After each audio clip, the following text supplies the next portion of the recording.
Hello, everyone, and welcome to Olde World Tech Fridays. I am Good evening. Frodo Jedi, and I'm joined by my co-host Ryan of Everything's Broken Garage, and Evening. the other direction, Trina of Hi. Trina's Technobabble. How are you guys this evening? Good. Good. Good.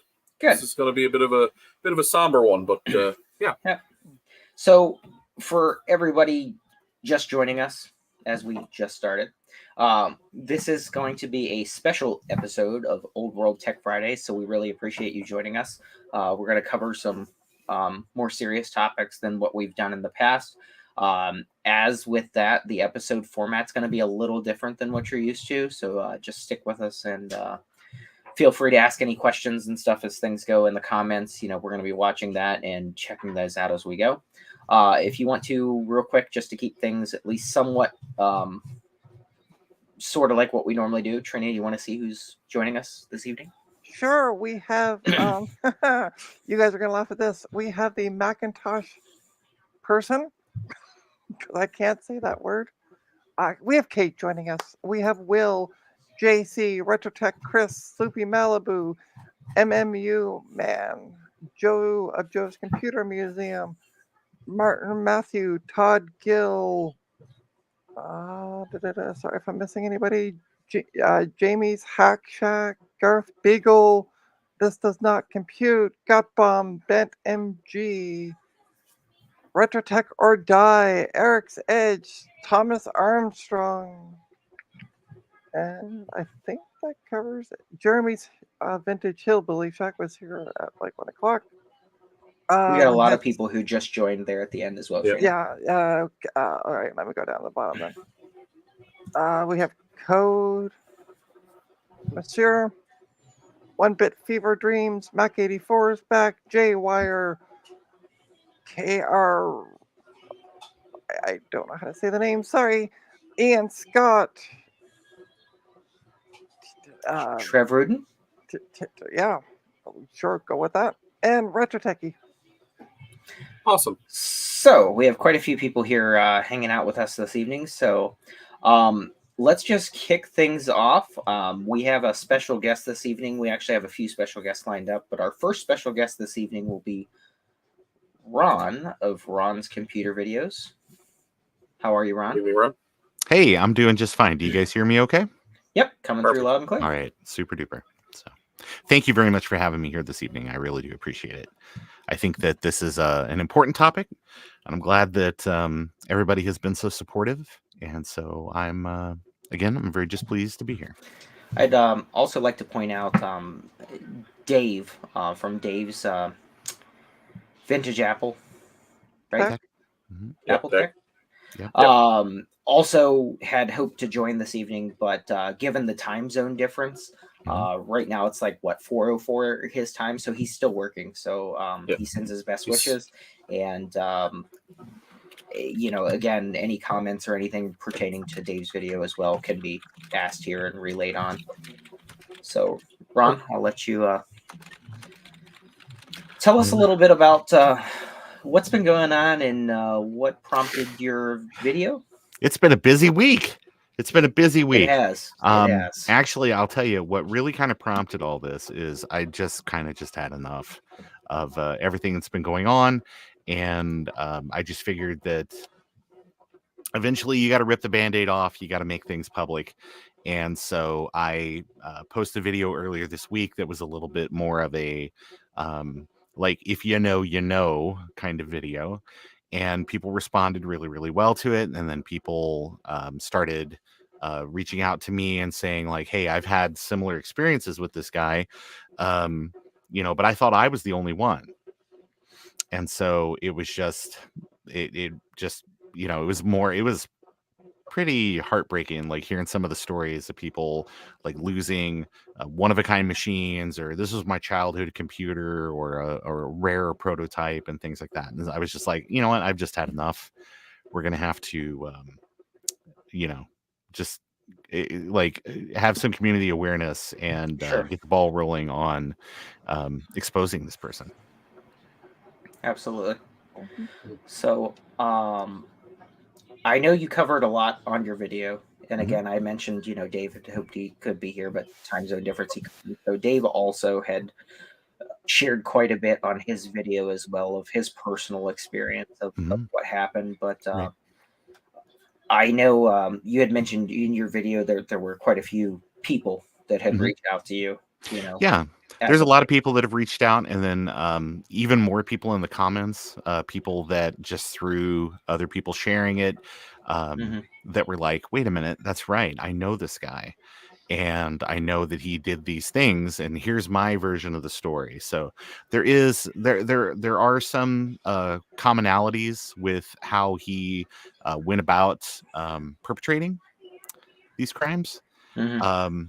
And so a lot of stories kind of sound the same, but it is still no less upsetting to hear it from just another person on the list of people that have been affected by this. So yeah, no, I had seen a lot of postings and the same thing. I mean, once you start doing just basic Google search, there's a lot of things that have showed up and come out of the woodwork that you wouldn't have known otherwise.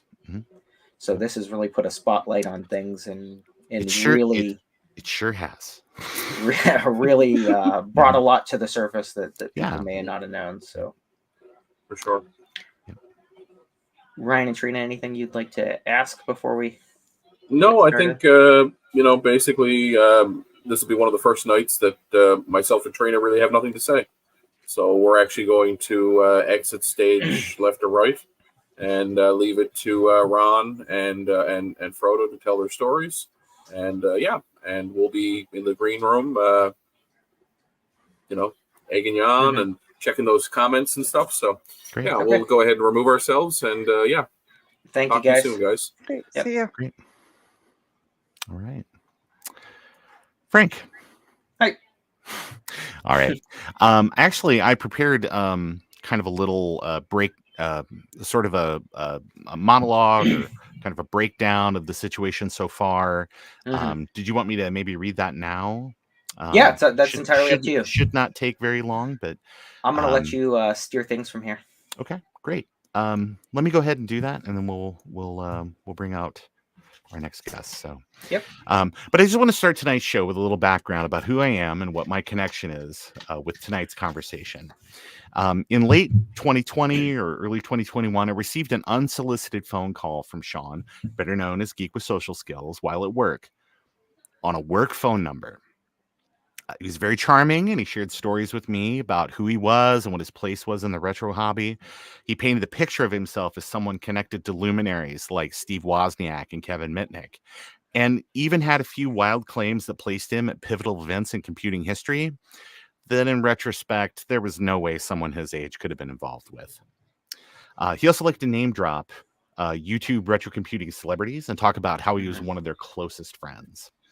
So I let a lot of that stuff slide just because he seemed like an affable but harmless sort of person, very full of himself, but harmless and maybe just a little bit insecure. After a few of these getting to know you type conversations, he shifted his effort into trying to figure out what retro computing equipment I had and what items I might be interested in adding to my collection. I got connections to the arcade, retro telecom, console, Commodore communities. So pretty much anything you're looking for, I've got it. And I had a few things that he wanted, and I had a few things that he wanted. Or I'm sorry, he had a few things I wanted, and I had a few things he wanted. And so, terms were kind of set out about how these trades were going to take place. Okay. And I ended up sending him a Commodore Plus 4, and I cannot remember, I've slept a few times since then. I do not remember if I sent him a floppy drive or not. But I did for sure send him a Tandy 1000 with the keyboard and a monitor and a few other little smaller items that he was interested in. But ultimately, I only received a small portion of what was agreed upon. And that claim, admittedly, is going to be tough to verify because Sean always required that conversations where he was like committing himself to doing something, those had to be telephone calls. It could not be written communication. Likely because he knows that recorded conversations are often not admissible as evidence in criminal proceedings due to the varying state laws about consent to be recorded. Sure. After a successful trade on his end, the frequency of calls only increased from there, with him sometimes calling 3 or 4 times a week at the peak. He'd often call my work phone during business hours, and I just started to let those go straight to voicemail. Weeks went by, and the other agreed upon items still had not arrived. Weeks slipped into months, months slipped into years. After a while, Sean started approaching me about direct cash donations, soliciting direct cash donations to help him pay for a storage unit that he'd rented to hold the contents of a hoarder's house that he'd recently helped clean out. He shared photos, what looked to be an RV-sized storage unit filled with retro computing gear from many different manufacturers. The plea was often that he just couldn't keep paying for the storage unit, and he needed money so that he'd have more time to find homes for all the equipment. I suggested to just put out the call to the local retro computing community to just come and take the items. But that was met with contempt because many of these items were valuable. Sean has always been very interested to know who else I knew in the Macintosh retro computing community, since he didn't have very many contacts there. What introductions could I make? He often pressed me for contact information beyond what is just available online, and I repeatedly told him that official channels were always the best channels, and that if they wanted to offer more to him, they would. It was around that time that Sean started ingratiating himself with members of the broader Macintosh and Apple II communities. As time goes on, the calls became fewer and fewer, and the Twitter DMs were less frequent. If there was any communications, it was generally critical of me or the content that I produce. He didn't like my YouTube shorts, or I was producing the wrong type of content, or I needed to split my channel and the audience for reasons that he really couldn't properly communicate.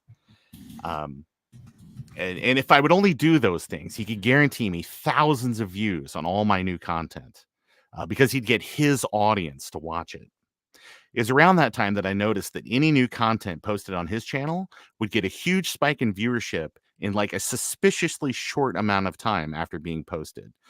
Sometimes what appeared to be a few thousand views in just like a few minutes. And this all seemed very, very suspect to me, so I just ignored his advice. Finally, all communication stopped, other than the random reminder that I'm doing a bad job and I should absolutely feel bad about it. Not open hostility, but not communication that I would consider from a friend. So about a month ago, I was approached by some members of the Macintosh retro computing community to ask what I knew about Sean. I relayed my experiences to the best of my recollection, and that was immediately met with confused responses. My experiences with Sean sounded very much like their experiences. Random unsolicited phone calls on numbers that would require some social engineering skills to secure. Trades that often largely favored Sean that were never complete. Or if they were completed, or if the transaction was finished, like the items would never magically arrive. Direct sales of items, they were always shipping tomorrow due to some delay. Requests for cash to pay for the costs associated with the storage unit. But the biggest blow was that stories that I shared with Sean about my experiences in this hobby were being retold as if they were Sean's stories. I didn't know what to say. How could I have been so blind to what this guy was up to? As time went on, I met with more people outside of my community, and they had stories that were very much like the one that I had and my friends had. So anytime you'd ask him to put in contact, anytime you'd ask him in the context of him being a grifter, you'd ask online, there would always be somebody ready to jump to his defense. But when you'd ask if they'd ever traded with him, purchased items from him, or had been approached for money, these supporters either hadn't done those things or had only done small items or only conducted like business with him face to face. And that's the other thing. I never recall seeing Sean's face in any of the times we interacted online. He'd always have his camera off, claiming he wanted to protect his privacy. And I can understand privacy concerns, but I thought if we're friends, why would knowing what you look like be such an invasion of your privacy? It was after that, when I posted the video, that the floodgates opened on Sean's criminal past. It was obvious why he needed to protect his identity from people. They'd read what he'd done and make the connection that, while he's paid for some of these past crimes, the scams never stopped. And he's never been held accountable in a meaningful way for continuing to take advantage of people in the various retro computing communities for decades. Reading online, there are literally dozens of posts, articles, personal stories. There's a book on Amazon outlining his alleged involvement with one of the most high-profile scandals in the retro console community. So how is this all possible? Why would all these people be attacking him? And this seemingly ever-present army of people that were willing to defend him against all these allegations. Why? How is this happening? So was the answer that there was some sort of coordinated effort to damage the reputation of an innocent man? Or was it more likely that this person was not who they represented themselves to be? I couldn't keep this to myself. The issue was obviously bigger than just me, and people needed to be alerted to what this grifter was doing to try to destroy retro communities that he's targeted with his decades-long criminal enterprise. So I made a video about my experiences, posted it to my YouTube channel. And again, the floodgates absolutely opened with dozens of people sharing their experiences being taken advantage of by Geek with Social Skills, or just weird interactions they've had with him. Then others started making their own posts on their own social media platforms, and just in support of exposing this con man for making just betraying everybody's trust. Obviously, this got back to Sean, and I understand that he's now running a campaign to try to undermine my credibility with his ever-shrinking community of people that he considers to be supporters. I even hear that he's citing a disagreement over naming a community event, which he had promised had big name support. Well, when I contacted those big names, they had no knowledge of the event or Sean's involvement with it.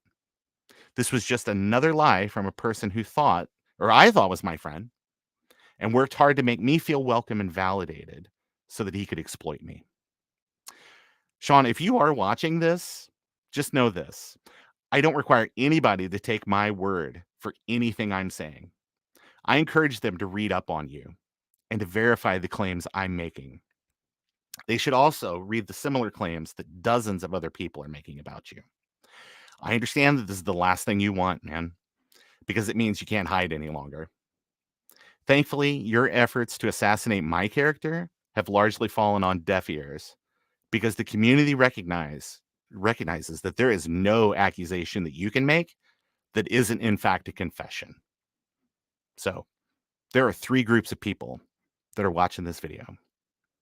People that Sean has scammed, people that Sean hasn't scammed yet, and puppet accounts and sycophants that are working hard to convince good people in our community that group 1 are a bunch of liars. That's it.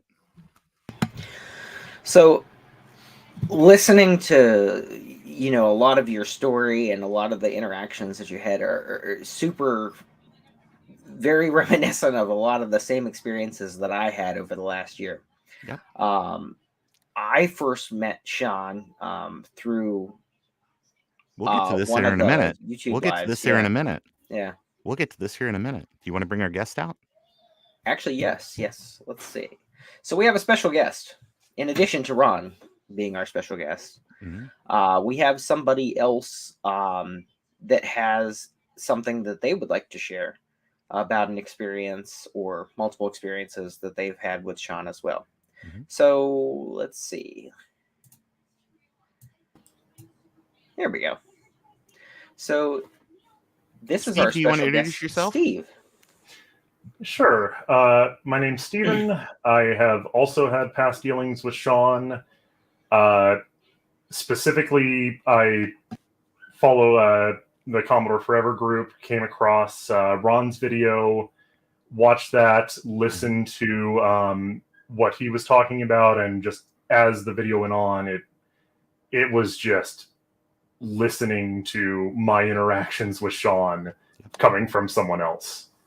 I reached out to Ron and mentioned my experience with Sean and spoke with him about it. And as it turns out, there is actually some overlap between my experience and Frodo's experience there. Absolutely. All right. Well, I agreed to come on to mediate a little bit of a conversation about both of your experiences, because both of you guys have a very unique story to tell that has been attempted to be shared in some other spaces, but has been suppressed by people that, like I said, sycophants or puppet accounts for Sean. And I think that it is super important that we get all that out. But for this conversation, we do need to lay out a little bit of ground rules, and this goes for chat as well, because Ryan and Trina are doing a good job. They're keeping an eye on chat to make sure that things stay civil. This should be a civil conversation more than anything else, but there are a few rules of what we're going to do. We are not going to name drop any big names. People know who people are, and that's okay, but we are not here. We are focusing on Sean, Geek With Social Skills. He'll be the focus of tonight's conversation. We are not going to share locales of where any of these things happened, unless you might share what your locales are as the interviewees, but we're not going to talk about where Sean lives. We're not going to talk about any of that. We are not going to use full legal names. We're not doxing anybody here. People that want to do their own research will do their own research. We're not going to disclose any internet detective work, and we ask that people in chat not try to engage in any internet detective work while we're doing this. We're just having a conversation. And the biggest thing that we're not going to do is we are not going to engage in speculation or hearsay. Both of the guests are going to stick to the facts of their specific experiences with Sean. So that's basically it. Frank, since you are here all the time, let's start with our friend Steve. Steve, how did you meet Sean? It would help if I unmuted myself. First time I met him, I believe, was back in 2019. And he is attempting to call me, as a quick note. I saw a posting on Craigslist for some Amiga software, and was interested in what he was selling, and asked to meet with him. So I met with him face to face and purchased some items from him. Okay. Frank, how did you meet Sean? It'd help if I unmute myself. Sorry, I keep coughing, so I'm muting myself so I don't keep coughing over everybody talking. But anyway, so I met Sean online. I've never met him in person. We live complete opposite ends of the world. So I met Sean after I want to say it might have been on Dave's stream. Mm-hmm. He had showed up and we had met via that way during a repair stream, and I had mentioned that I needed some website work done for a pest control company that I own, and he does that kind of stuff, or said he does that kind of stuff. So he reached out to me after one of the streams offering to work on that. Mm-hmm. So we talked a little bit on the phone, because again, the same thing. He liked to have most conversations via the phone. So we called and talked for quite a while. And then he had showed me, some of, his website and stuff like that, listing that he does web development and, this other stuff. So we agreed that I was going to pay him $2,000 to do, redo the website, from scratch, because what I had was basically a template, and I kind of filled in some things, just some generic stuff, so that I had something online. Mm-hmm. So I paid him $1,000, down for the first half, and then he was supposed to get the other $1,000, at closing, essentially, mm-hmm. like when he had a finished product. He had messaged me. This was like March of last year, the end of March. And he had messaged me a short while after that, a few weeks, and said, hey, I'm getting really close. During this time, he did ask for, like, oh, what's the address you want to list on there? What are some specific things you want to list on there? I said, pretty much basically copy what I've got on the other thing. I just want to make it look a little nicer and cleaner, and, link to a customer portal, for payments and things like that. So it wasn't anything hard or difficult. It was very basic. Like, there's only a couple pages and stuff of what I've got. So he messaged me and said, hey, I'm pretty much close to done. I just need to, wrap up a couple things. Can you send me the other half? No problem. I did. And then during that time, he had sold me some items. The first items, I believe, were some. I know like this is still how did you meet? This is still how did you meet? So then that's pretty much it.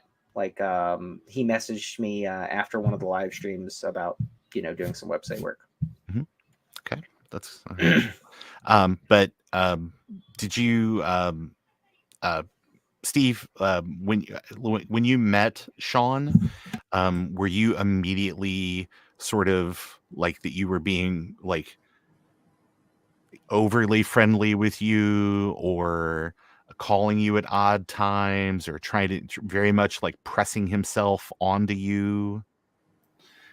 The first meeting, I would say, very friendly. Wanted to talk for quite a while. I think when I met with him face to face, we were talking for close to 45 minutes or so before we parted ways. Mm-hmm. It's been quite a while, so I don't remember specifics of the conversation, but I do remember towards the end he started asking like what type of things I collect, what was in my collection. After that, I did actually hear from him on a fairly regular basis, either by text message or a phone call. I did speak with him quite a bit, and he was early on very friendly, wanted to share a lot about himself, share a lot of his stories with me, and talk to me on a pretty regular basis. So definitely, as far as the conversation went, a lot more open than I was used to with many people after meeting them for the first time. Sure. Okay. Frank, as someone who kind of runs their own business and is like a very busy kind of person, did you also receive like just random phone calls during the day, just or intrusive things into your time? It was almost. I mean, he tried to communicate mostly through phone calls. Like, hey, do you have a quick minute for a phone call? Or hey, or he'd try to call and then message me and say, hey, do you have a quick minute for a phone call?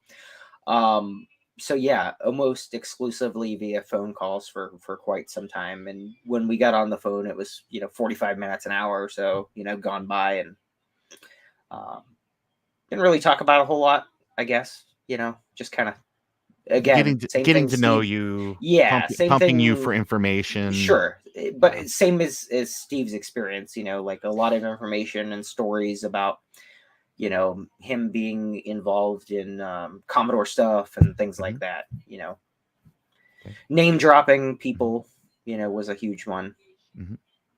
Steve, did he ever name drop celebrities or anything to try to sort of make like leverage maybe some unearned social capital with you? I do remember that was a pretty common topic in conversations, his experiences with people like Steve Wozniak or Bill Hurd. It was a pretty regular thing in a lot of conversations, actually. Okay.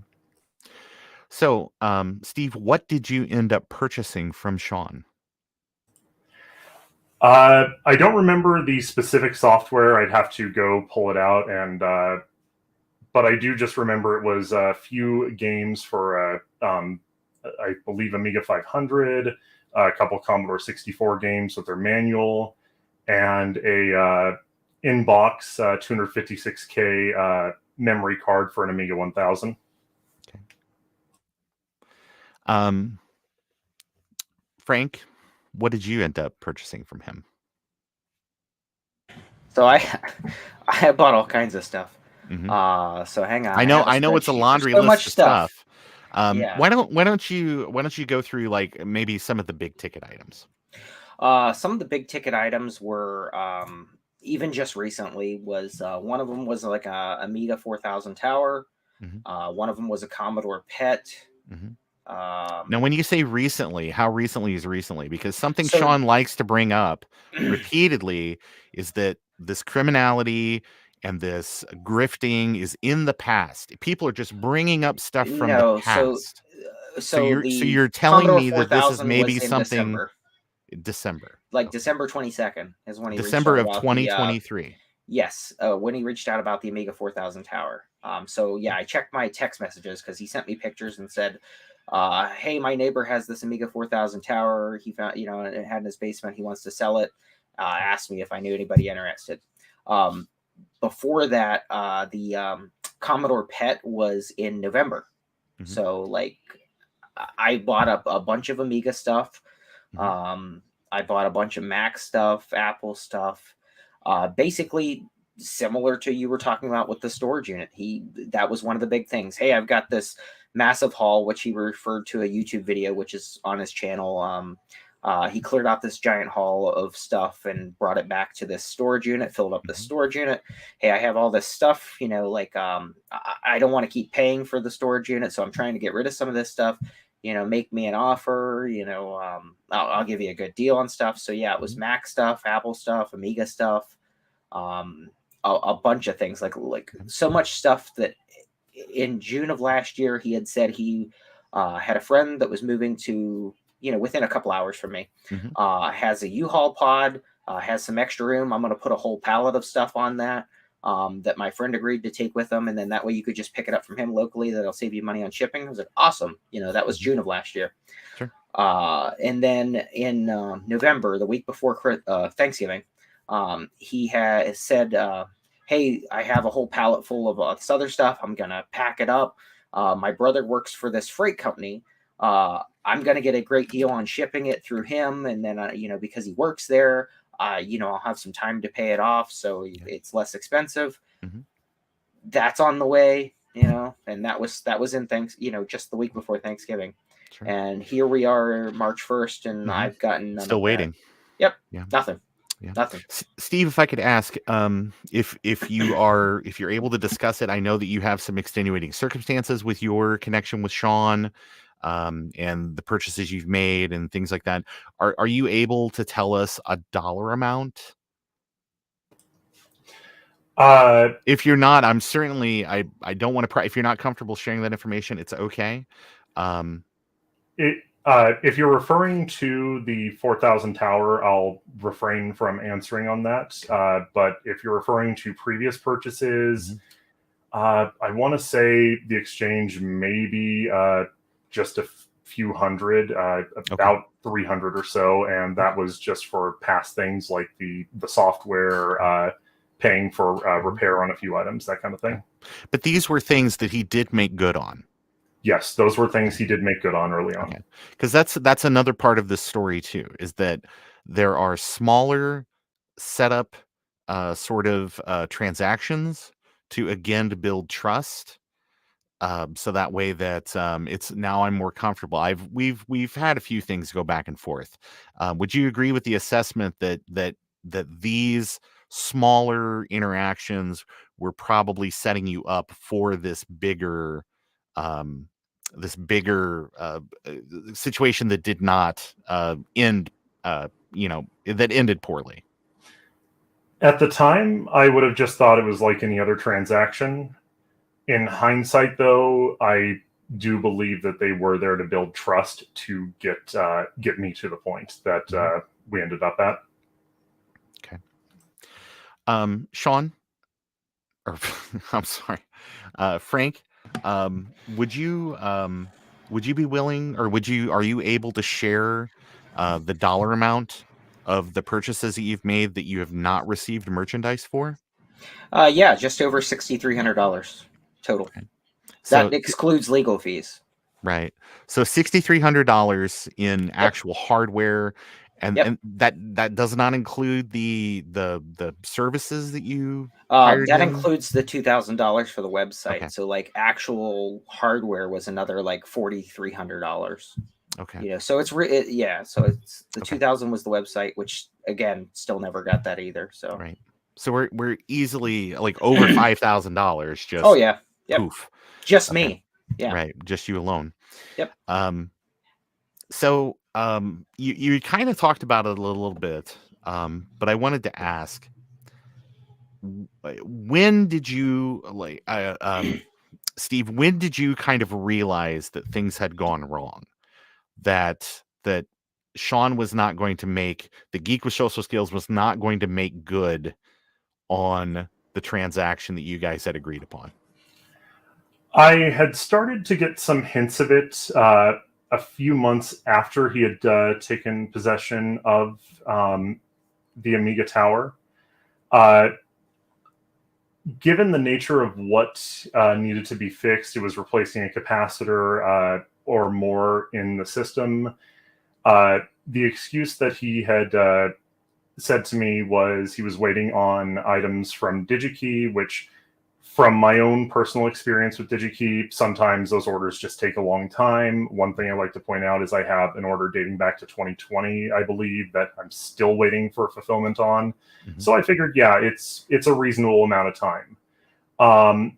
The point where I started to feel like something was up was just there would be points where, oh, I'm done or I'm almost done. And then I would get, wait, I found something else after the fact. Mm-hmm.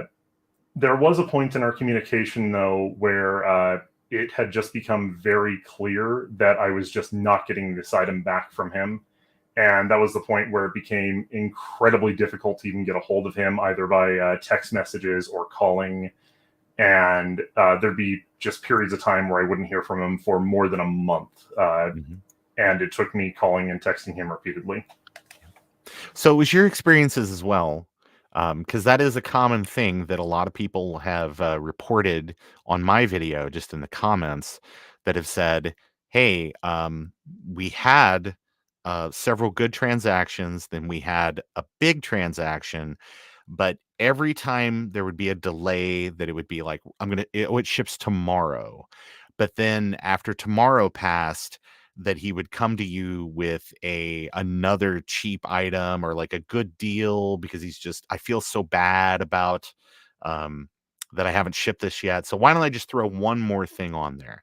Did he approach you with things like that too? Yes, he would often make offers of like, oh, I feel bad that it's taken me this long to get the Amiga back to you. I have some software or some hardware you could have.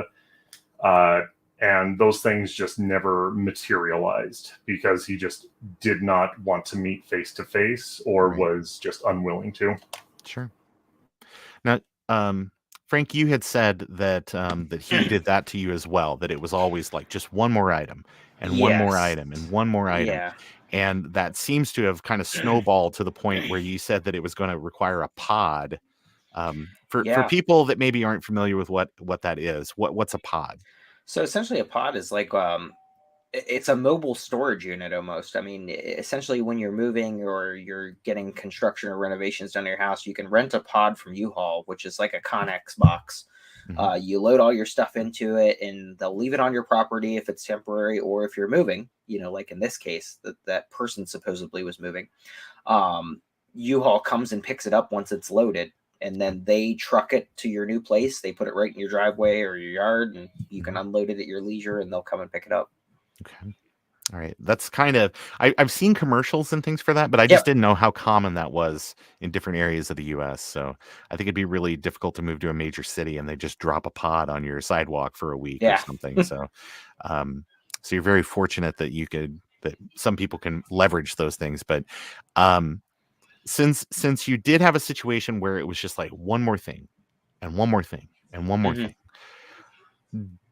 I guarantee that there are people that have it in their head that they're thinking to themselves, well, due to the length of time that this grift, this scam was perpetrated, why did you keep sending him money when he wasn't sending you anything? Now, please understand, this is not me blaming the victim. This is me saying something that might come up in a legal proceeding. Like, why would you continue to send him money if you weren't getting anything? Well, there were several factors that went into this. So one, I thought he was my friend. Mm-hmm. Like he was super friendly the entire time. Right. I had no reason to suspect otherwise. And literally, I'm not exaggerating. I mean, it was probably 2 or 3 times a month there was some emergency or family sickness or illness, or one time he said his wife was on his part, he's saying like emotional manipulation to say Yes, like correct. okay. Yeah. So like at one point I know he had talked about this, I even on a live stream, like, oh, the transmission went out in my car. I don't have the money to pay for it. Like I don't know if I could pull the money out of my 401k, like I need to come up with money for this. Another one was he lost his job last year, he said, so he was between jobs. So I bought a bunch of stuff then to try and help out. And then another one, his wife was deathly ill in the hospital with something. I can't remember what it was at the, right now. That was another one. One of the more recent ones is, my furnace just died and I'm going to have to spend, $18 or $2,000 or something it was to do repairs. So it was always something, unfortunate going on, and things happen. Like I get that. And even in the community with other members, things happen, and we all step in and we all try to help, and we all do what we can to help that person get through it. Absolutely. So I didn't think anything of it. I mean, I stayed pretty busy. And honestly, the amounts were, to me, the amounts were small. Like it was a couple $100 here, $300 or $400 there throughout the year. Like it wasn't all at one time. Like the biggest expense all at once was the website, early on. But other than that, it was a few $100 here, a few $100 there, the rest of the year. So I could absolutely see that, because it's easy for those things. Like I will go out on eBay and I'll like, oh, it's just a $20 video card. Oh, like a $10 sound card. And when you add it all up, it's $400 worth of stuff. So yeah, it's very, very easy to let those purchases kind of snowball when you're not really looking at the numbers. So, but I just wanted to make sure, because I guarantee that there are people out there that are going to be like, well, caveat emptor, it's like, well, not exactly, because, this was a good faith and someone that was emotionally manipulating you to do things, that you thought you were helping them out. Steve, were you ever approached with those emotional pleas where it's like, I'm $500 short on the rent this month, or car repair or something? I got these items. Do you want to buy these things? Was that ever used to try to entice you, even when you weren't interested in something, to purchase something? I can say they weren't used as means to get more money from me, but they were used as devices to try to placate concerns on, hey, why don't I have my items back yet? And I would get answers like that of medical emergency, or something happened, or hey, my tire had a flat and I had to get my vehicle towed. So that it wasn't to get money out of me, but it was to placate me, to keep me from calling him again for a bit. Right. I understand. Frank, you about the pod, you had said it's like UPS or somebody comes and picks it up. So wouldn't that just be, was this pod ever, did you ever see a picture of this pod? Did they? I feel like he did. I feel like at one point in time he had sent a picture of stuff loaded into a pod, but I didn't see the computer stuff. Okay. Like I can see the mattress and stuff that he said he put like in front of it, right? To protect it. But I don't know that the photo ever actually showed any of the things that you had purchased. Exactly. Okay. Yeah. Exactly. So you said UPS comes and picks this thing up, or I'm sorry, U-Haul. U-Haul comes and picks this thing up or something. Yep. So if U-Haul comes and picks this thing up, shouldn't you be able to track this and figure out where it's actually at? Was tracking information ever shared with you, or was the name of the shipper shared with you, or? No. So this was a friend of his essentially moving from where Sean lived to the state where I live. So this was something that guy did personally, and they were doing Sean a favor because they had extra room as far as taking this stuff with them to get it closer to me. Okay. So I never even thought to say, hey, can I have your friend's name or information? Like I just assumed the guy, he would contact me once he got moved in and all that, to where I can come and get it. Okay. But again, I had asked about it several times and always got excuses. Did he share the name of this friend with you at least? No. Nope. And when I had asked about it, so in January, when things come to a head, which we'll get to at some point here, I sent a list of, like, I need to know where this is, like the pallet that you shipped in June to the friend. I need to know, his contact information and address so that I can get a hold of him to go get that stuff. I need to know, the tracking number for the one that's in progress that your brother's company sent. Wait, he wouldn't give brother's that to me. company. Brother's company. Yeah, the company he worked for. So he said his brother worked for a shipping company. Okay, And that so he was getting a UPS, good or deal. I'm sorry, I keep saying No. UPS. U-Haul did not pick up this pod. Not the pod the second one. was rented from you. Are there 2 pods? Yeah, so one was sent via pod, Okay, with that friend moving to the right. state that I'm at. And The then there's second a one was second sent one. via freight, like with a Okay. freight shipping company, like a Right. pallet. Yeah. Okay. And And when you I were had never asked, given tracking information. You were nope, never given the names of the shippers nope, on either one of these. and no. And I asked about the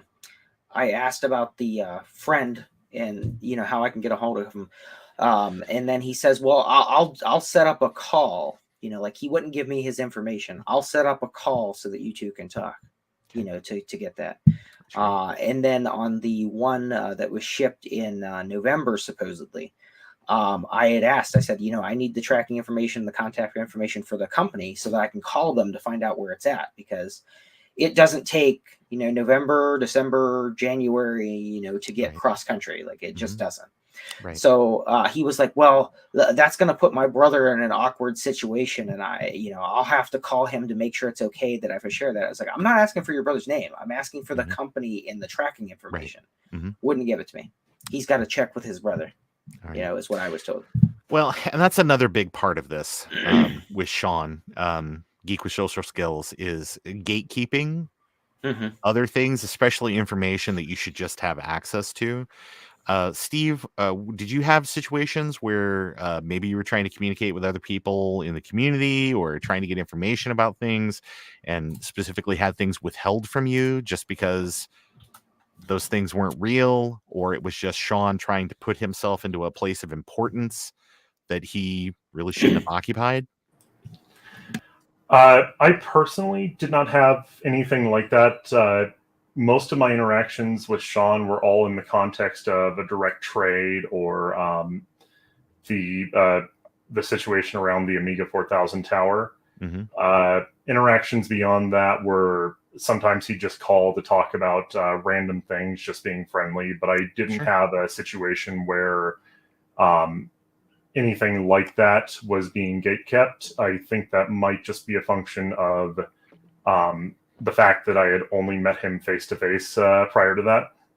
So there would be no need to involve anything like that. Okay. I was going to say it's a little bit different maybe for you just because you are able to have face-to-face interactions with him. Most everybody else that I've spoken with, they just know him by either his legal name or as Sean or Geek with Social Skills or any of his like website stuff, because there's a couple of other little nicknames he likes to use as part of his branding.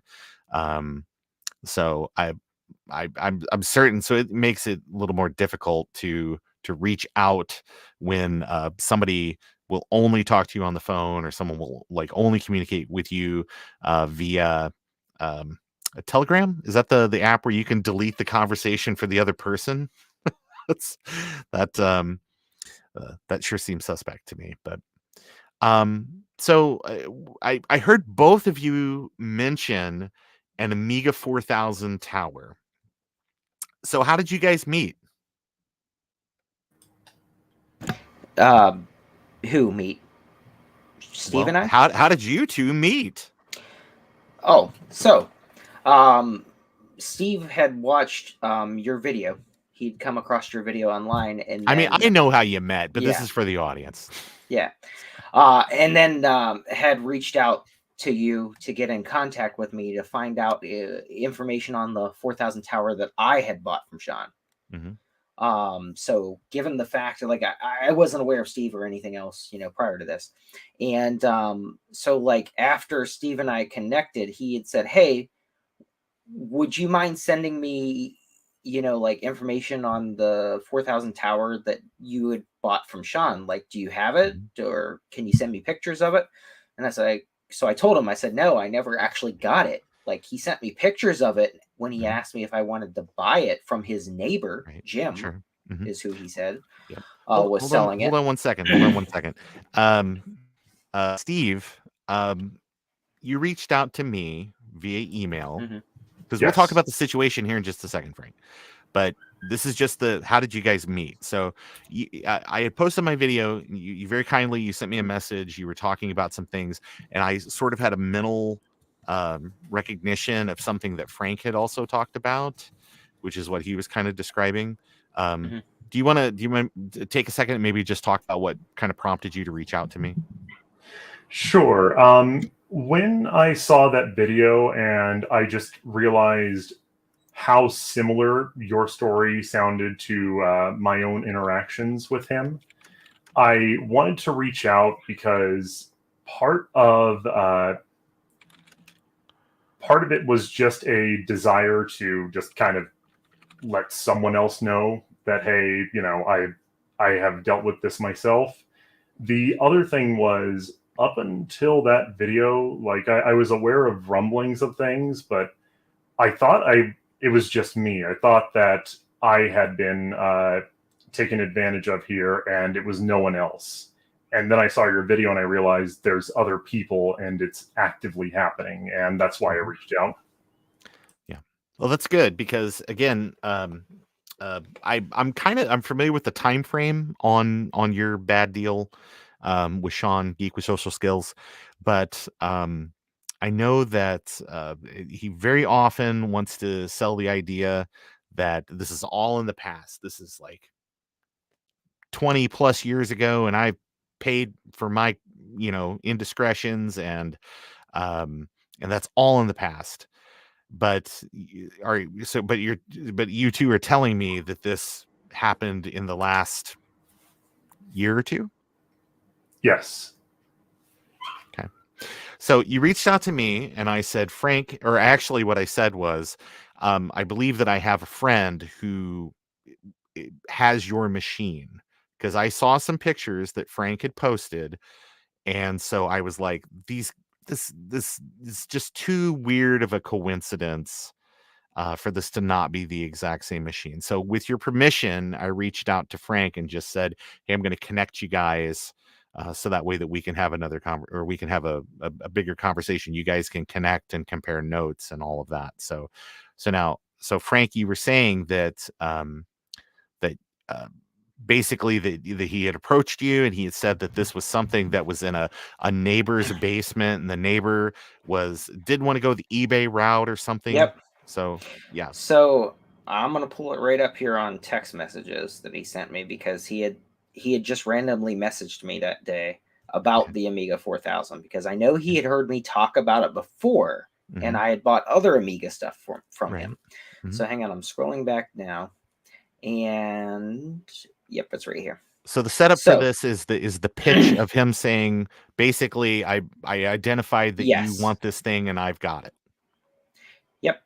So right here it is. Sorry, this is all about the Amiga 4000. Okay, so here's the first message. Before you read this, will this text be available somewhere that the audience can read and oh yeah, I don't verify mind for themselves what you were saying? Okay. Yeah, I don't mind sharing it with anybody.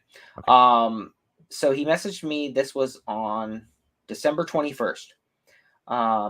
Is an Amiga 4000 tower on your want list? I said yes. I used to have one about 12 years ago or so, but when I got it, it wasn't operable as the board was badly damaged. Traces were rotted really badly. The guy had previously had it stored in an attic, so it had like a lot of mouse urine and stuff. Sure. So it was damaged. So I sold it for parts. He says, my neighbor reached out to me this morning and wants my help in selling it. I took these pictures earlier this morning, ... And he sent me 5 photos. And I said, wow, the board is clean, no battery damage as he oh, no, sorry. He texted right after the pictures. Board is clean, no battery damage as he removed it. I said, yeah, that's very clean. I said, what was he wanting for it? $700. So I was like, that's a really good deal. He said, I know. What do you suppose, like, Steve, what would a machine sell like this? Or what would it sell for in the condition that your machine was in?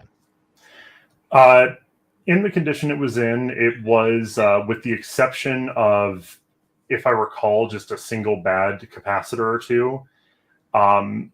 In fact, I can actually quote this because I was recently reaching out on a buyer's forum for one, about $3,000 in that neighborhood. Okay. So this is an amazing friend deal. Yep. Got to sell it. Trying to use the emotional manipulation of it's a neighbor that's an old person that's just trying to get rid of it, sort of thing. So I'm sorry, Frank. Please continue.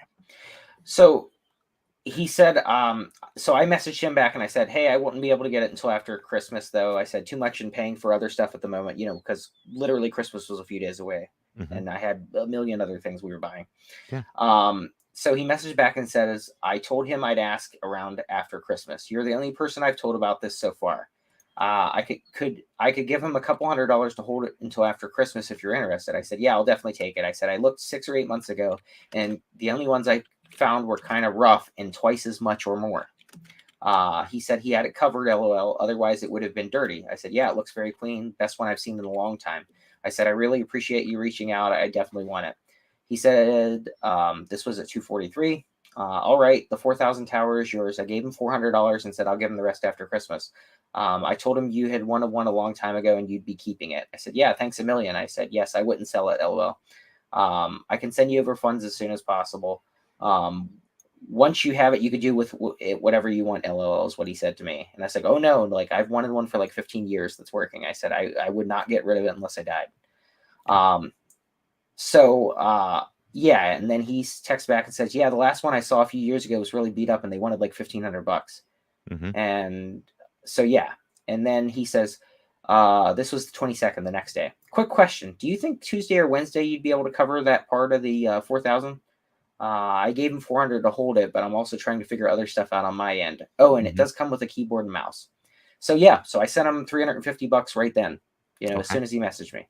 And, I said, I'll give you the other half here as soon as I get a chance. Because this was like 2 days before Christmas. Yeah. So you guys talked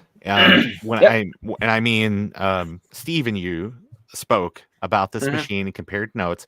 And I think that we have some slides prepared. Yep. Do you want me to add those? Yeah, if you would add those, please. Just to make sure. And I'll let you... Oh, pickles. There it goes. I'll let you all walk through the slides. So Steve's this is the first one. Yeah. Yep. So I originally purchased the Amiga 4000 tower from Mercari on August 14th. Actually, I believe it was August 14th or August 13th of 2020. And it was shipped to me within a week after that. And I received it.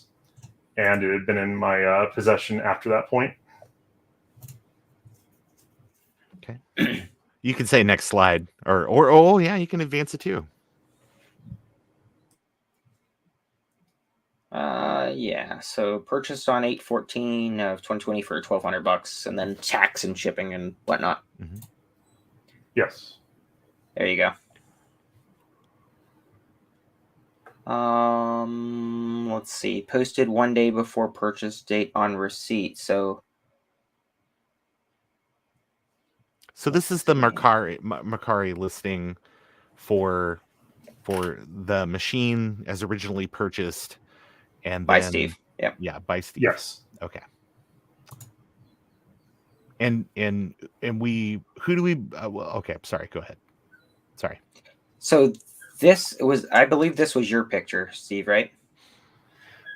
This picture was from the listing I had purchased. But that shows the serial number of the unit that I had purchased. Yep. So this slide. This slide is just to show that the tower in question was in my home. The reason for the receipts over on the right, it is sitting on a IKEA built desk.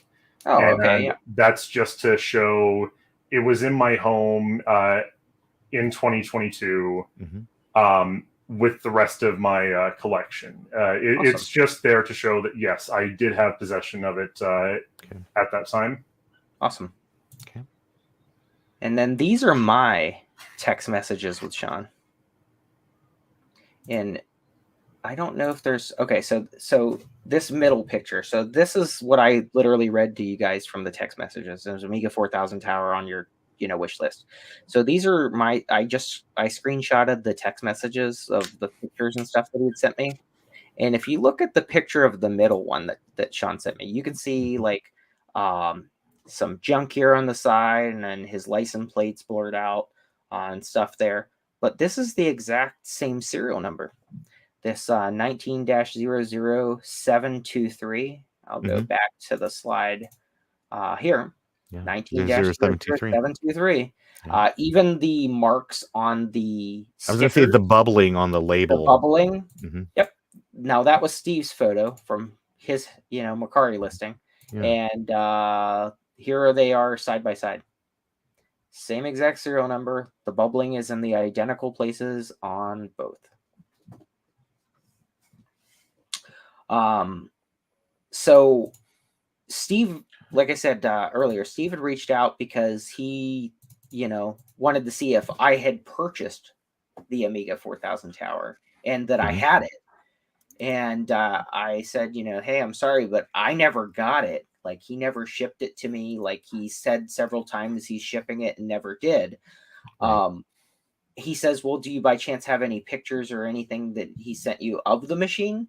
So I sent him the 5 pictures that Sean had sent me, and come to find out they're the exact same Amiga, the same. And this was December 21st and 22nd. He messaged me about buying this tower from him. And Steve, when did you give it to him for repairs? September 30th, 2022. So like over a year prior. Correct. So he had not returned it to you after repairs or didn't make the repairs or whatever. And this is the exact same Amiga he tried to sell me that I paid for in December of this past year. Right. And again, just to be clear, I did not attempt to do any internet detective work on this. This was actually prepared by a sympathetic party that went through and made this little slideshow for us and things like that, and identified all the differences in the things. But when I was really just sort of like, oh, Amiga 4000. Surely this is not just a coincidence. This isn't a machine you just bump into at Goodwill next to the, Hot Wheels e-machine. This is like a fairly rare and expensive retro computing. So people that might be watching this who aren't maybe necessarily familiar with the Amiga community, this is very much a grail item. Which is, I'm sure, why Steve purchased it, because this is one of those great machines that are a lot of fun to own, and for it to just be wrenched away from you under false pretenses, very, very disappointing. Now, I will point out for us in the know about Amiga, like that was Amiga Technologies, which was the second company after Amiga went bankrupt. Right. So. It's one to have, but it's not the 4000 tower to have. It's not the original, but it's the closest you're ever going to get, because the original ones are so incredibly hard to find. This was the subsidiary, I think Aeon or Amiga Technologies is technically who made this second version of the 4000 tower, but they're extremely hard to find. Oh, yeah. Especially in that good condition. That thing looked brand new, essentially.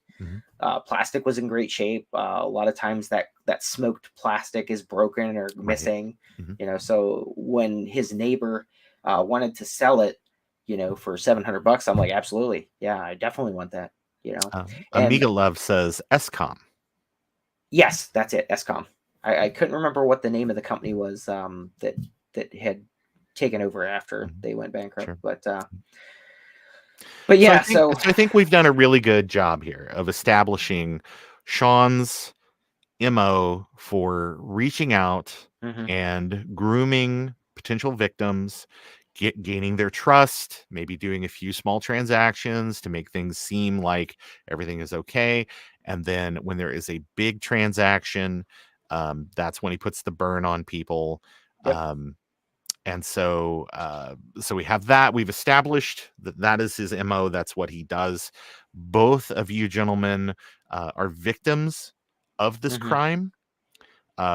Steve, again, your equipment was given to him for like a repair. It was never returned to you, correct? And That then is correct. that item was then sold to Frank. Yep. And so basically we've got like a situation where we're just taking other people's things and we're reselling it, and then we're ghosting the original person after we think that there's nothing else that can be gained from them. And so here we are. So I believe that we have presented credible evidence to show that this machine was yours, Steve, and that Frank, you said that you will make these texts available. I know that you also you've shown me receipts from online payments. Yep. And things like that. So hang on a second. I'm going to show something real fast. Well, it probably won't be all that legible. So what I would say is absolutely. I mean, we should do those things. You should make that stuff available, but we probably need to talk about what actions have you both taken to remedy the situation. Since Sean, since Steve, I've got this guy. Since it was originally your machine, are you able to talk about what the resolution was for you? Did you ever reach an amenable end with this horrible thing that happened? What I can state is that there was a case brought to a district court. I will refrain from stating which court because I don't want to have it be viewed as a doxing attempt. But Sure. I did take Sean to small claims.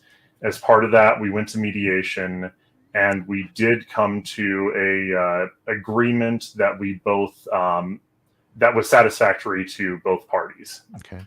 Is mediation a requirement in the state you live? I know that some states you can just go straight to a judge, and then there's other states where you do have to go through mediation. Is that a requirement where you live? Because it, I'll say this much, it was a different state where I had to file, and in that state it is a requirement. Where I am personally, I don't know if it is. Okay, so this crime occurred across state lines. Yes. Okay, in an amount that would pass the threshold for either your state or this other state's amount for what would be considered to be a felony? I don't know enough around the legal code. I believe so, but I'm not certain enough to say that with absolute certainty. Okay. I know a lot of states the threshold is only $500 to $1,000. So some states it's $750. Some states it's really, really low because they are trying to put up a net to catch serial felons, like people that keep getting away and having charges reduced and things. So okay, so you did reach an amenable or some sort of situation that was amenable to both parties. Frank, what have you done? I mean, have you done anything up to this point? Are you planning to do something? Yes. So I'll actually back up and take it one step back. So I realized I wasn't getting any of my stuff essentially first part of January. I went through my expenses from 2023 and was categorizing things as far as what can be written off and what can't and things like that. That's when I realized the dollar amount. It was $6,321.90. So I'm like, wow, that's a lot of money. And then it hit me and I'm like, I haven't gotten any of that stuff. Right. So I sent him a text message and said, hey, I'm not upset, not mad. I just was going through expenses. I found out I sent you $6,321.90 last year for stuff that I have not gotten a single thing. Oh, I'm working on it. Like I'll get you updated information for those 2 shipments and I'll have your stuff, quick, no problem. few weeks go by, and then, like I said, I realized how big it was and how many other people were in the same situation as I was. And at that point, I was pretty upset because up until then, again, I gave him the benefit of the doubt. I thought he was a friend. I didn't realize that I was being taken advantage of until then.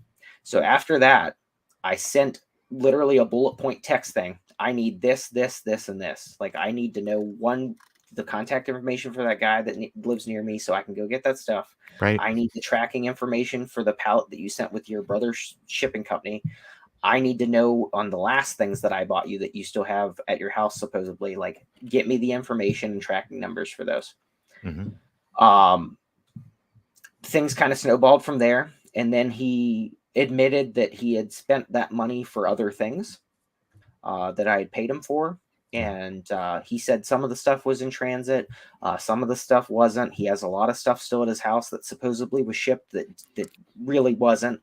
So he had said, he emailed me, and I have this on, written in email.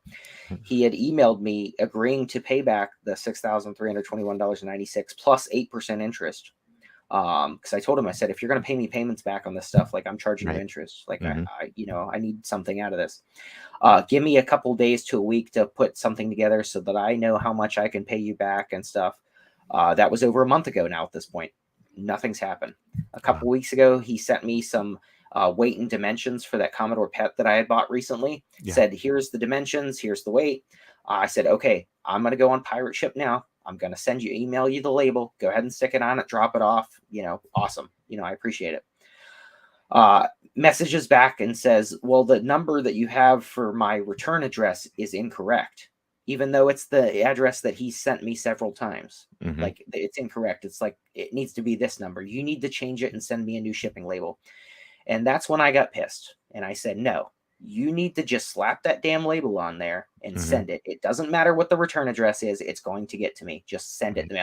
Well, this was on a Tuesday. Well, I can't drop it off till Friday. I was like, dude, you live 5 minutes from the UPS store. Just drop it off. Right. Now, but again, isn't the return, because every interaction I had with him, he uses a UPS store address for things. So was it a UPS store address on this thing? Yep, so would you agree with the fact that if it did come back to the UPS store with an incorrect address, they're going to know who their customers are and would just hold that for them? Correct. So the whole thing was BS, and it goes back to the whole thing of every time you ask for an update, they're stalling. I'll get it tomorrow. I can't do it today for, the weather was bad. I got something to do this day. Like, I know because of the time zone difference, like, the UPS stores open at the time you tell me you can't take it there. Right. So I was pissed. So finally I told him, I need this stuff now. Otherwise I'm pursuing legal action. So getting back to your question of what I've done so far, I stalled and I waited. Because I told him you need to ship it. And as of right now, that UPS label I sent him is still valid. And it still hasn't been shipped. And that was over 2 weeks ago now at this point. So I called I called out there to where he lives and spoke with the local police department. And they said, you live out of state. I'm sorry. There's nothing that we can do. I'm going to transfer you to the sheriff's department. I was like, okay, great. They transferred me to the sheriff's department and said, I understand, what's going on. And yes, we can help you, but you need to file where you live locally because you live in another state. They'll start the case and then they'll call us as far as to do our part, afterwards. But you have to start it where you live. No problem. So this past Monday afternoon, deputy sheriff came to the house. I gave them all the information, all the payment stuff, all of the Discord conversations, text messages, everything, and said that, I want to pursue formal charges. They said, no problem at all. This definitely seems like it's computer fraud based on the fact that we never met in person. Everything was done electronically, including electronic payments and electronic transactions. So they're pursuing it as a felony computer fraud case. They said the only thing they weren't sure about is if it came down to trial, like if the amount was enough as far as for our state to physically bring him here, like have him extradited. And I told him, if it's permissible, I'm fine with paying that bill. I will pay whatever your expense is to bring him here. No problem. So they said, okay, they'll let me know. So I'm waiting on detectives, that are doing their research. They have a computer forensics person that's reviewing all this, and they're going to get back to me. In the meantime, they did tell me go ahead and go the small claims route too, because the police aren't going to recover my money. They're just going to pursue felony charges. Right. So I reached out, like Steve did, and I didn't even know about Steve at this time. I reached out to that same thing. I called the small claims court. I asked him what I needed to do because I live in a different state. I asked him, hey, do I need to fly there? I have no problem doing that, but I just want to see if there's a remote option. Oh, yeah, absolutely. We do everything via Zoom. So I said, perfect. So I've already started filling out the paperwork. I've got to mail it in. They're going to mail me back information, and then I have a company that I contacted that's going to serve the papers, and we're going to go to court. Okay. So I'm pursuing on as much that I can do in every legal angle. Okay. Well, I cannot say that I don't blame either of you for taking the actions that you took. Again, this person who, again, very much likes to say this is all in the past. Like, that was the old Geek with Social Skills. That's the old Sean. That's not who I am now. Is still, decades later, pulling the exact same scams, the exact same grift, breaking the same community trust that he has across the arcade community, the retro telecom community, consoles, now retro computing. It took getting to the Macintosh community to finally bring this to a point where hopefully there is going to be a comeuppance and some real and lasting change for Sean. So now that we know the whole situation, Steve, what advice would you give others to avoid having or allowing this to happen to them? From my own interactions with him and just kind of looking back, really pay attention to your own gut feeling. If something feels off, just take a moment and think, why does it feel off? If you find that the person you're speaking with is very focused on keeping any conversation in a medium in which there's no actual paper trail, really question how much you should be trusting that person.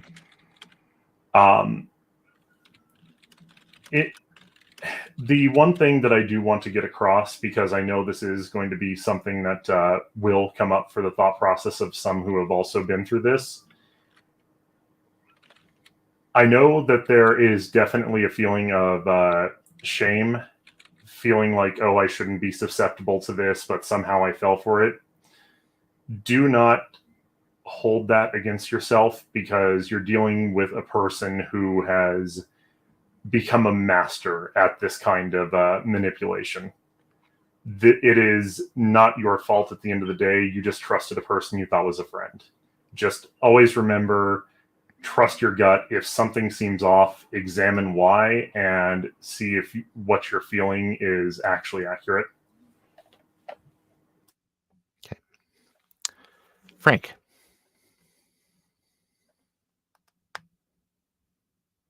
Frank, you'll have to unmute your mouse. I gotta unmute myself. Sorry, I have a bad habit with that. So, I totally agree. With what Steve had said. But the thing is like, I feel like he manipulated us in a way that's different than most scammers. Most scammers are kind of like a one and done type thing as far as with the person. Usually they come, they take something, and they go on to the next person. But he plays on the sympathy thing as far as with his personal happenstance, like this emergency came up, this problem came up, that problem comes up. So he plays on the emotional part pretty heavily. So again, being friends with everybody in the community, like, he takes advantage of the fact that we all help each other out with other things. I know I've said this before, when things come up and emergencies with other people, we all chip in and we all help out and, get that person, back on their feet or whatever. So I think he really plays on that, hard, that a lot of people in our community specifically are very helpful and, trusting as far as I've never seen something on this large a scale, to be honest, because I did think it was weird that he didn't show his face on, any of the streams or anything. And he kept saying, like, I'm not showing my face till I get to 10,000 subscribers. I was like, well, that's weird, but I've met some other weird people. So I was like, okay, some people are like that. But it wasn't until after what happened to me and finding out that it happened to other people that I started looking back on some of those things. Like, that's kind of weird. He doesn't show his face, he's not very specific about things, like, and he was one of those people where, like, yeah, I know everything about everything, essentially. Like, yeah, I know everything about arcade community. I know everything about Commodore stuff. Like, if not, he knew people. And it wasn't just like, hey, I know Jim Bob who does repairs. It was big names. And I don't want to say the people's names that he name dropped frequently, right, out of respect for those people, because again, those people are largely innocent too. They are victims 100%. As well. Yes. And I have seen in some of the YouTube comments where people have said, well, is so and so going to make a statement on this or something? And it's like, they may not. Sure. They're under no obligation to do so, because most of them have figured this out too. But he is such a ever-present entity in various clubs and various scenes that people just know to avoid him, and they quietly kind of inform new people as they come into those things. But again, he's got a reality distortion field that makes it really easy to believe his crock of crap about a lot of different things. I would definitely say that he is a narcissist. Nothing is ever his fault. It's always somebody else did something to me. Oh, woe is me. I am not saying everybody is going through something, as I commonly say. But there is a point where narcissists and thieves will absolutely leverage that to take advantage of you. They will use that emotional manipulation to get good people to act against their own self-interests. So that is it is unfortunate what all has happened. So I do want to say something really fast though. For those of you who are watching and are listening to what we have to say and things like that, I strongly encourage you, if you are subscribed to his YouTube or Patreon, that you unsubscribe, or if you know people that are, you should definitely unsubscribe, because that's just telling him that you believe that he's innocent, is the way I see it personally. Like, if you still support him and give him money, you're letting him know that it's okay to continue to do what he's doing. As of this morning when I checked, he still had 20 subscribers to Patreon, so people are still giving him money. So if you are, I would encourage you to refrain from doing so, and enabling them. Yeah. So not giving Sean, Geek with Social Skills, material aid. That's a good place to start. The other place to start is this. You do what I did, which is, if you have a story to share it. Yes. Do not dox him. Do not engage in speculation.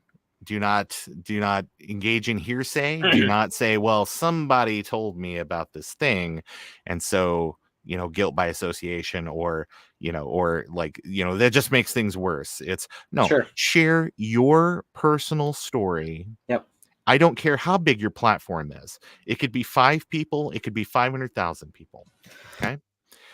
Get it down, because the only way that Sean, Geek with Social Skills, stops doing what he's doing is to hit him where it counts. And that is the search engine optimization that keeps putting his name to the top of every search on every platform with the word scammer, the word grifter, the word thief, and criminal. That is the only way this stops. Everybody, I don't want to get involved. I don't want to be the person that, what if I'm wrong? No, you're not wrong. You're not wrong. Expanding on that, sorry, Ron. Expanding on that, like Ron posted a video of his personal interaction and only his personal interaction. Dave did the exact same thing. Mhm. Tonight, myself and Steve did the same thing. We showed our personal experiences and what happened to us directly. So yeah, like Ron said, that 100%. If you have a story of your personal interaction, please feel free to put it on comments here, either on YouTube or your own channel if you have one. If you don't, put it on Facebook or Twitter or whatever, or even on the Discord. Yeah. You know, share your personal experience. Absolutely.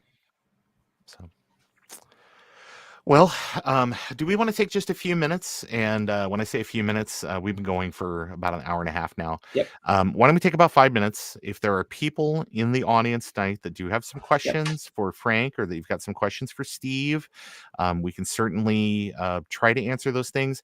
Again, I would like to just remind people that neither one of our guests or the guests here are going to engage in speculation about other things that he might be up to or anything like that. But if you have questions specifically about their situations, it's something that they are able to actually respond to. They're all for it.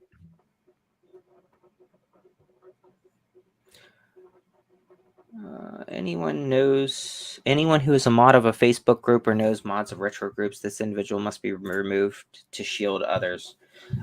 That's a good point, Steve, but I will caution, like, I know Ron and I had an experience on one. You know, use your best judgment as far as how you approach that, because apparently there was some unwritten rules and regulations that Ron and I were unaware of in posting on one, and they got really nasty.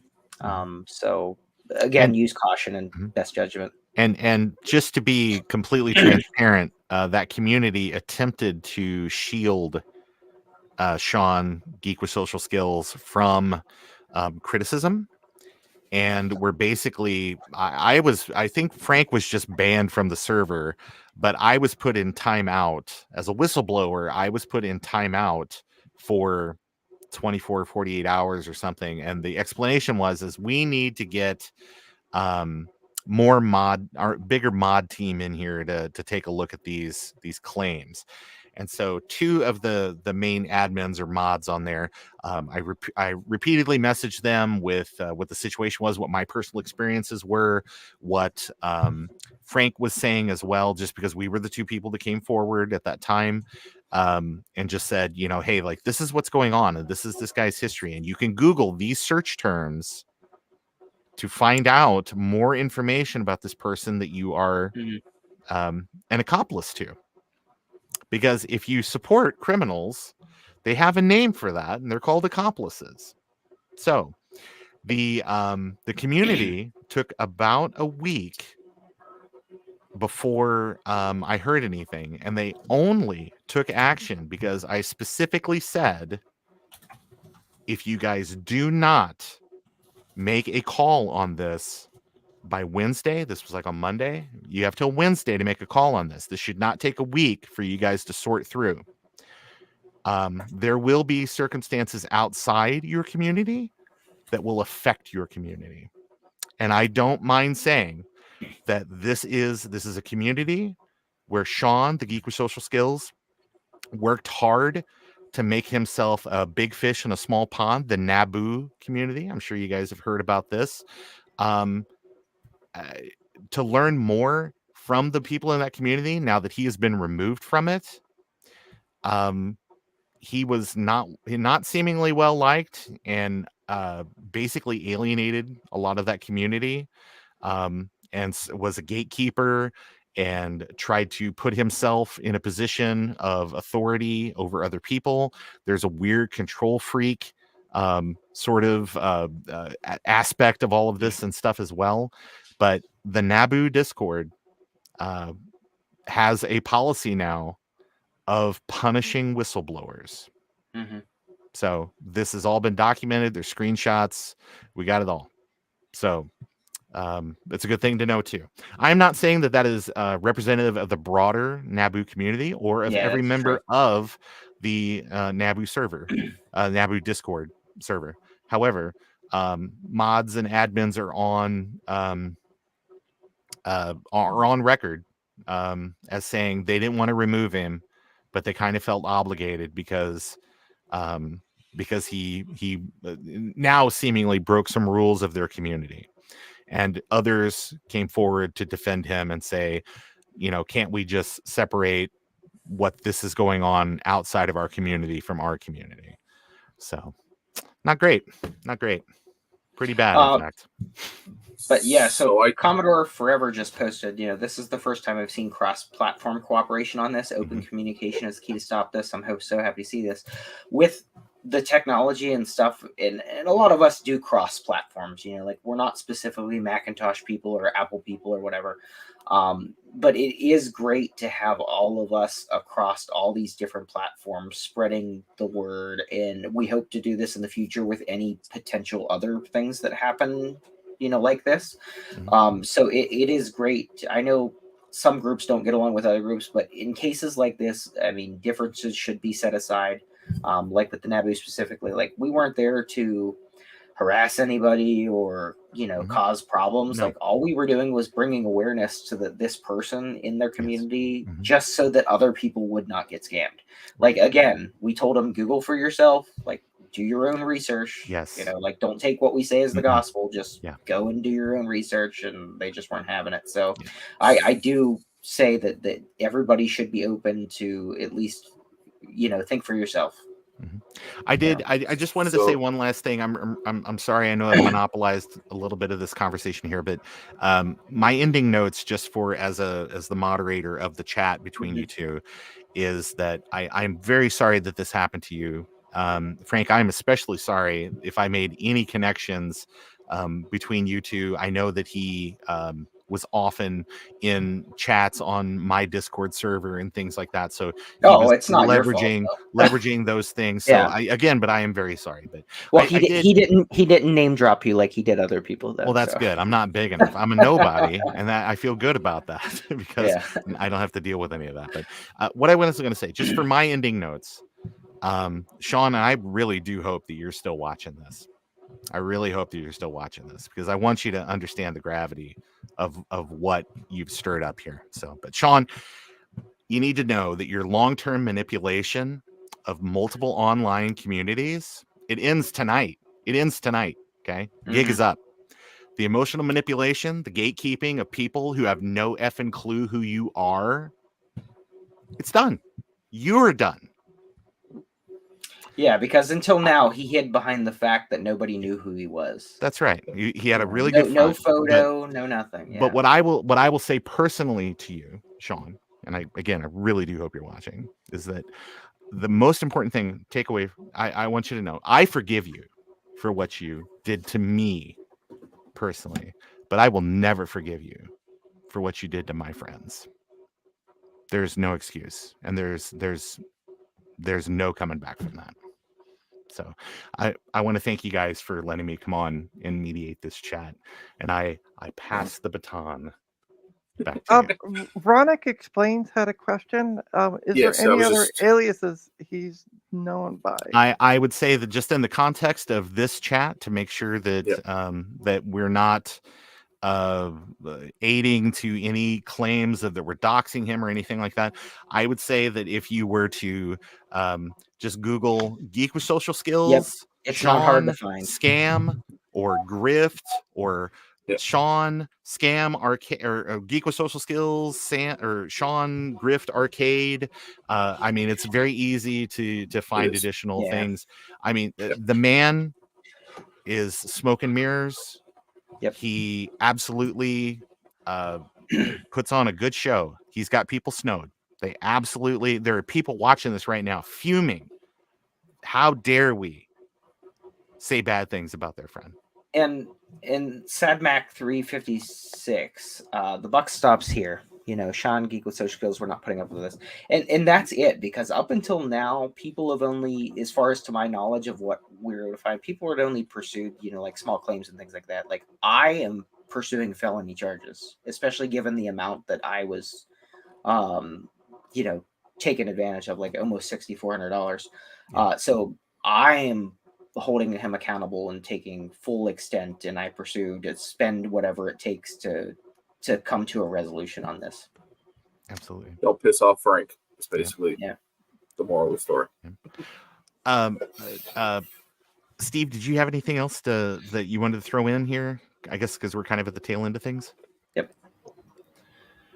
Honestly, I've said everything I needed to say. I do want to thank you for giving me a platform to actually put my story out there, because knowing now that it wasn't just me, that it was others, it made doing this all the more important. Absolutely. Thanks for joining us. We appreciate you sharing your story for sure. Yeah, it's been great meeting you. So Steve. that's this day in tech history. Yeah.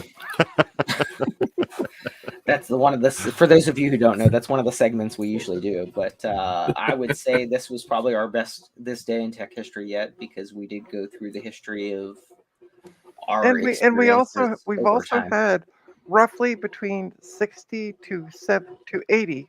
Well, right now 77. 77, yeah, Viewers, viewers. yep. That's great. That's a We lot. appreciate everybody spending an hour and a half with us. It's been it's definitely an emotional thing to talk about. It's but again, I'll reiterate what everybody else has said. If you have a story, share it, but you only share your story. If you want to reach out to any one of us, we'll be more than happy to. Yep.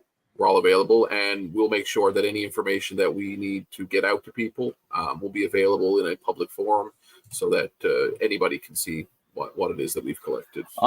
Also, for those of you who have personal experiences and stuff like that, if you want to share any information or any experiences you have with me that you might think is pertinent to legal proceedings, you're more than welcome to share those, and I can pass those on to the police as well. So just like on that note, Frank, case. How can people get in contact with you? So on Discord, I am Frodo Jedi.